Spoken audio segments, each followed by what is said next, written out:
imagine any other situation in the world? Well, about 30 minutes ago, Donald Trump posted on Truth Social this message.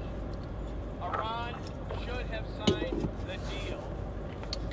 I told them to sign. What a shame and a waste of human life. Simply stated, Iran cannot have a nuclear weapon. Of course, in all cap letters because it's Donald Trump. I said it over and over again, and here's the last line, the real kicker. Everyone should immediately evacuate Tehran. Tehran is a city of 17.5 million people. Tehran has 2 million more people than New York City. Can you imagine a foreign leader issuing a statement 30 minutes ago saying all people in New York City must immediately evacuate because we, the United States, using our triggerman, the Israeli regime, are going to begin bombing your neighborhoods, bombing your hospitals, bombing your schools, bombing your highways. Can you imagine any other situation in the world? Can you imagine if Putin or Xi Jinping or any other leader of a major country told a city of 17.5 million people immediately evacuate because your government didn't do what I told them they must do? All right, shalom, shalom. This is your brother Yeshimai from the GMS Atlantic Camp. Before I get into the message, all praises, all glory, all honor to Yahweh, Ba'ashem, Yahushai, Ba'ashem, Kakadash. Double honor to the elders and the apostles, a great millstone who will only teach well. This is going to be a quick hitter message. Hopefully it doesn't get interrupted again for the third time. It is what it is. We have to deal with it. So, first and foremost, this is a picture of New York City. And, call me simple, man, but, I'm one, call me simple, but when somebody does a good comparison, a good analogy, it really helps for me to drive the point home. And I like the analogy that he used because he said that, it's not a lie, but, he said that Tehran has 2 million people more than New York City. And me, this is not to talk bad about New York City, the people, but I just would never that's always been a city that I've always told myself I would never go to because of the crowds of people. I'm not one to be up in the mix like that. It's called the city that never sleeps for a reason. And so when people think of New York City, this is what we think about. We think about a huge amount of people. It's a city that never sleeps, right? And so, imagine all these people being told to evacuate. Imagine the highways being flooded. Americans can't. But really, what Americans can't imagine is the reality that those in Tehran are living in right now. There's videos of Tehran, people in Tehran, in backed up traffic trying to escape. Because why? Because one person on the other side of the world told them to leave. All right? And so, to answer his question, can you imagine? Really? The answer is no. America cannot imagine them having to deal with what other countries have had to deal with. They can't. America hasn't been touched. America hasn't had to deal with power outages like Puerto Rico and Cuba. America hasn't had to deal with a famine like China and Russia. They haven't had to deal with it. America has been the golden cup. It's been the standard for the world. And because it's been the standard, America itself as a nation is weak. America is the same nation where if you're hungry for something, log on to your Uber app, pick whatever you want from the food app, and the food will be at your doorstep in 30 minutes. You want hot water, turn it to the left and wait 30 seconds. You want to dig into a stupid subject that nobody cares about, open up Google, and then the AI will tell you everything you want to know about. America is the land of delicacies. And so, no, they can't imagine that. That's like asking Donald Trump, a billionaire, to imagine what it's like to work a 9 to 5. It's out of his imagination. And in that same way, it's out of America's imagination, man. And this is all scripture, because the Most High did it this way. The Most High weakened these people for them to feel the ultimate pain, man. Starting with 2/3 of our people.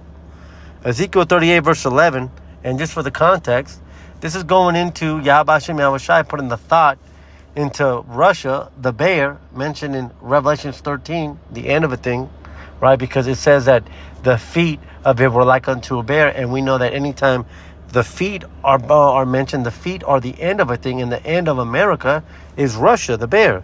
So this is going into the thought that Yahweh Hashem Yahweh Shai is going to put into Russia, right, Gog and Magog, to destroy this place.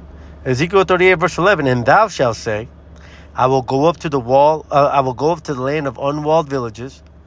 I will go to them that are at rest, that dwell safely, all of them dwelling without walls and having neither bars nor gates. And that's exactly what this place is. Because take it back to ancient times. Back in ancient times, every city, every major city had high walls. And what were those walls for? Those walls were a defense to protect against attacks, to stop the arrows. And then upon those walls, you had watchmen. America is a city of... this city doesn't have walls. Nobody's worried about constant attack. That's why they didn't build up the walls. See, in the ancient times, you would build up the walls because the very first thought was, let me protect the city. America doesn't have those walls. America hasn't even built up those walls because in their mind, nobody will ever come and attack this place. What's that scripture in Revelation 13 say? Is this a rough paraphrase? I'm not going to get it. It says, who can make war with the beast? That's the mentality of these people. They haven't even built up the walls. To these people, it's a shock that they have to lock their doors. You always hear these Edomites that are 60, 70 years old saying, oh, I remember we used to not have to lock our doors. And, we just laugh at it. And it's like, you know what, man, screw these people, man. These people are upset because they got to lock their doors now, but yet the whole world's groaning. Fires, volcanoes, all kinds of slaughter going across, and your only gripe is that you got to lock your door now. That's the state of the people that we're surrounded by, man. And this place is going to be visited. It has to be visited. Just like Pharaoh was built up, so has this place been built up, and these people have been built down, so that pain can be turned up to the extreme. I don't even want to give that analogy, and then look, then I'm going to bring the second point up. Who can do that? Who can tell a country on the other part of the world to run and then they do it? Only somebody that's in control. When you go into a business meeting and somebody stands up in a fancy business suit and tells everyone, drop on their knees, and everyone does it, what does that tell you? Whoever said that, that's the guy that's in charge. And essentially, that's what Donald Trump has done. Job 9:24. So what does that tell us? The earth is given into the hand of the wicked. He covers the faces of the judges thereof. If not, where and who is he? Who can do that? China can't do that. Russia can't do that. So that just proves the point of who the wicked is. It proves the point, man. I mean, what more else do you need to know? You have a